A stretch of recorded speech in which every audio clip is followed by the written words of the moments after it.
এখন বর্তমান যুগটা সবচেয়ে বড় বিভ্রান্তির যুগ। এমন অবস্থা সৃষ্টি হয়েছে, আলোচনাটা করতে চেয়েছিলাম 10টার দিকে, যতটুকু সম্ভব করা যায় কিনা, কিন্তু বড় বড় বক্তা তো অনেক, জায়গা পায়নি ওই জায়গায়।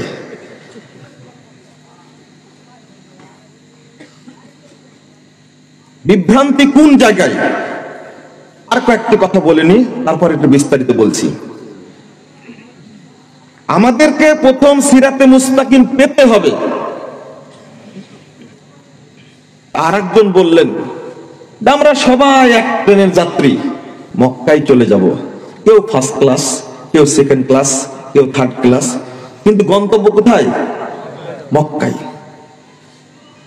আমার প্রশ্ন হলো, আপনি কি ওই ট্রেনের টিকিট কেটেছেন না ওই ট্রেনের যাত্রী হয়েছেন?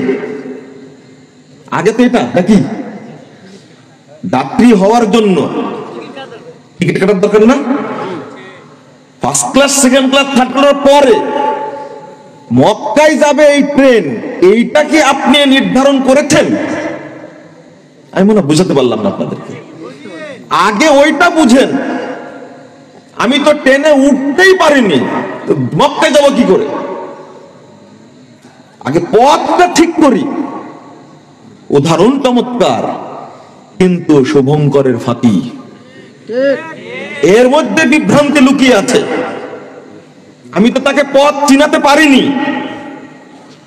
বন্ধুরা আমার, এমন ভাবে বলছেন আল্লাহ রাব্বুল আলামিন, কত শর্ত করছেন। সিরাতাল্লাযীনা আন'আমতা আলাইহিম, তাদের উপরে আল্লাহ ইনআম করেছেন, রহম করেছেন। এখানে ছোট্ট কথাই বলি, না বললে হয় না।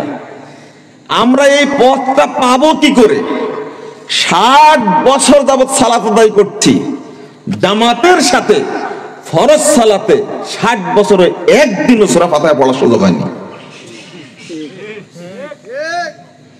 বুঝেন না আপনারা? একদিনও সুযোগ হয়নি। আরে নফল সালাত তো সালাত, সেটা আলাদা, কিন্তু আল্লাহর কাছে কাউন্ট হবে কোনটা বেশি? ফরজটা। মানে ফরজে যখন না কুলাবে তখন না নফল, এটা হাদিস দ্বারাই প্রমাণিত।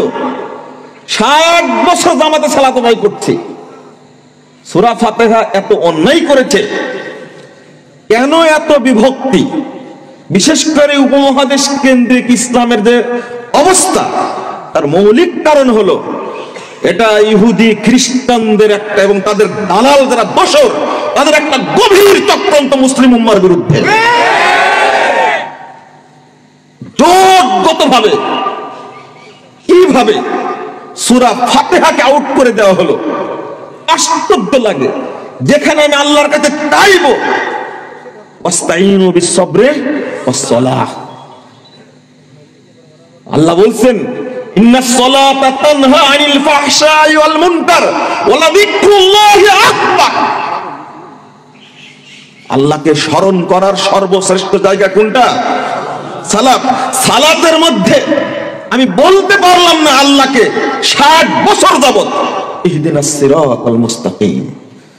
কেন বললাম? ইহুদি খ্রিস্টানদের চক্রান্ত। 1 নম্বর, গায়রিল মাগদুবি আলাইহিম ওয়ালাদ-দাল্লিন। মাগজুব হলো ইহুদিরা, দাল্লিন হলো খ্রিস্টানরা। কারণ ইহুদি খ্রিস্টানরা চাই না যে পৃথিবীর প্রত্যেকটি মুসলিম প্রত্যেকটি রাকাতে সূরা ফাতিহা পাঠ করুক, আর আল্লাহ ইহুদি খ্রিস্টানদের উপরে গজব নাজিল করুক। ইহুদি খ্রিস্টানরা চায় এটা কখনোই চাই না। অত্যন্ত সুকৌশলে যে হাদিসগুলো তৈরি করা হয়েছে, এখানে মাসালার মধ্যে ঢুকে গেলাম আমি। আবার ইবনু মাজার হাদিস 60 নম্বর পৃষ্ঠাটা খুলেন, মুহাম্মদ রাসূলুল্লাহ সাল্লাল্লাহু আলাইহি ওয়াসাল্লাম বলেছেন, ইহুদি খ্রিস্টানরা মুসলমানদের যে বিষয়টি বেশি বিদ্বেষ প্রদর্শন করে সেটা কি? আমিন বলা। আর একটা হলো সালাম দেওয়া। আমিন বললে সহ্য করতে পারে না। কি আশ্চর্য ফতোয়া! বুড়াদেরকে না বুঝাতে পারলে তো যুবকদেরকে বুঝাতে পারবো? পারবো না? মৌলবী আর মুরব্বী এই দুই শ্রেণীর মানুষকে পথে আনা যায় না, বাকিদের আনা সহজ হয় আলহামদুলিল্লাহ। আমি এই মৌলবীদের কথা বলছি না। এই দুই শ্রেণীর মানুষ ভুল তো সংশোধন করবেই না, বরং ভাবখানা দেখলে আর আমি তো প্রফেসর, আমি তো ডক্টর, আমি তো মাদানি, আমি তো মাস্টার্স পাস, আমি তো অনার্স পাস, রাসূলের কোনো পাশই ছিল না, অত তার চেয়ে বেশি জ্ঞান। নাউজুবিল্লাহ, আস্তাগফিরুল্লাহ। ভাবখানা এরকম দেখায়। এই জন্য বলছি এই মুরব্বী আর মৌলবী দুজনকে না বুঝাতে পারলে বাকি শ্রেণীর মানুষকে বোঝানো দায় আলহামদুলিল্লাহ। অন্তত এতটুকু বোঝানো যায়, ইমামকে রাত পড়ছে তাবারাকাল্লাযী বিয়াদিহিল মুলক ওয়া হুয়া আলা কুল্লি শাইইন কাদির, মুক্তাদি দৌড় দিয়ে গিয়ে আগে দাঁড়ালো, দাঁড়ানোর পরে এরা তুলছে, বললো ইন্নী ওয়াজ্জাহতু ওয়াজহা লিল্লাযী ফাতারাস সামাওয়াতি ওয়াল আরদ হানিফা ওয়া মা আনা মিনাল মুশরিকিন। তারপর বলছে নাইতু আন উসাল্লি আরবা রাকাতান মিনাজ যুহরি ওয়াল আসরি ওয়াল ফজর ওয়ান নাকাই, যত নিয়াত আছে এটাও পড়লো। তারপরে কানে হাত দিয়ে বললো আল্লাহু আকবার। এবার বলছে সুবহানাকাল্লাহুম্মা ওয়া তাবারাকাসমুকা ওয়া তাআলা জাদ্দুকা লা ইলাহা গায়রুকা। এই যে তিনটা পড়ার পরে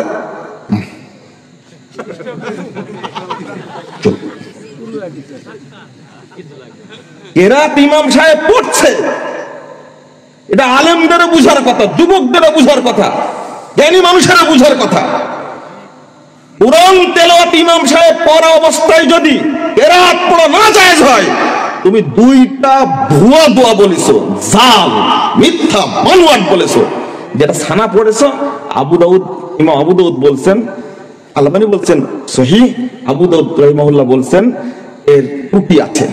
দেখ, এরপরে সহি ধরে নিলাম, কিন্তু তিনটা ভুয়া দোয়া দুইটা হলেও একটা সহি বলল, এই তিনটা কোনো দোষ করলো না, দোষ করলো কি সূরা ফাতিহা।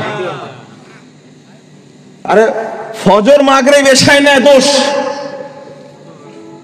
কিন্তু এশার সালাতে পরের দুই রাকাত কি দোষ করলো, মাগরিবের সালাতে তৃতীয় রাকাতে কি দোষ করলো, জোহর আসরের 4 রাকাত কি দোষ করলো, 4 4 8 রাকাত কি দোষ করলো। ও যদি ইমাম পড়ে ফেলা দেয় আমার আগে বা ইমামের আগে আমি পড়ি, ও তাশাহুদ পড়ো না তুমি, রুকুর দোয়া পড়ো না, সেজদার দোয়া পড়ো না, যদি ইমামের আগে হয়ে যায় তখন কি হবে, যত দোষ চাপায় কার উপরে, সূরা ফাতিহার উপরে। কত বড় শত্রু সূরা ফাতিহা তাদের। সিরাতে মুস্তাকিমের ওয়াজ করে কি করব, মূল জায়গায় যদি ঠিক না করতে পারি। এই জন্য কথাগুলো বললাম। আসলে মুসলিম উম্মাহ যেন জান্নাতের পথে চলতে না পারে, ইহুদি খ্রিস্টানরা একটা সভ্য চক্রান্ত দেয়। অতএব যুবক ভাইরা বুঝো, তোমরা শিক্ষিত ভাইরা বুঝো, বিসিএস ক্যাডার হয়েছেন, অনেক ডিগ্রি অর্জন করেছেন, লন্ডন থেকে ব্যারিস্টারি ডিগ্রি নিয়ে এসে কিছুই বুঝেন না, কুরআন হাতে দিলে বলে যে ইমামের উপরে দিয়ে ভর, বিসমিল্লাহি আল্লাহু আকবার। আপনি কি শিক্ষা অর্জন করলেন? বিসিএস ক্যাডার হলেন, ফার্স্ট হলেন, অমুক বিসিএস এ ফার্স্ট হয়েছে বলছেন আপনি। একটু চিন্তা করেন, আল্লাহকে বলতে পারবেন আপনি যে ইমামের উপরে দিয়ে ভর, বিসমিল্লাহ আল্লাহু আকবার? এমনি বলে একটু তো ভেজাল ইমাম। আপনি জবাবটা দিবেন কি করে? আগে বলছি, এই কথাগুলো বলার পিছনে কারণ হলো সালাত শ্রেষ্ঠ ইবাদত, সেখানে আগে দৃঢ়তার সাথে বুকে হাত বেঁধে আগে আল্লাহকে বলুন ইহদিনাস সিরাতাল মুস্তাকিম, এটা বলা শিখুন।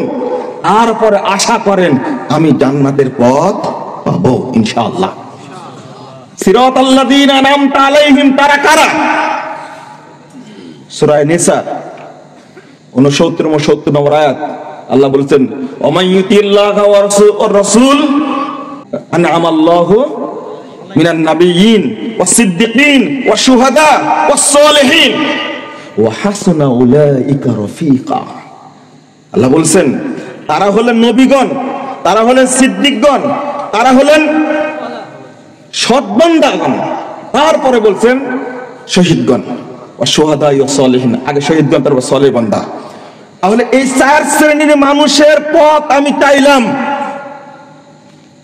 যদি আমাদের পথটা সালাফদের পথের মতো না হয়, তাহলে আমল করে ইবাদত করে কোনো লাভ নেই, দরকার নেই।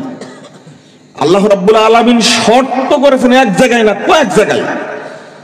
এক নম্বর সূরা বাকারা 137 নম্বর আয়াত আল্লাহ বলছেন, ফাইন আমানু বিমিসলি মা আমানতুম বিহি ফাকাদ ইহতাদাও, যদি তারা ঈমান আনে অনুরূপ যেভাবে তোমরা ঈমান এনেছো। আল্লাহ বলছেন সাহাবায়ে কেরামকে, তোমরা যেভাবে ঈমান এনেছো তারা যদি ওইভাবে ঈমান আনে তাহলে তারা হেদায়েত পাবে। যদি না ফাইন তাআল্লাহু ফাইন্নামা হুম ফিশিকাক, তাহলে তারা হটকারিতার মধ্যেই থাকলো।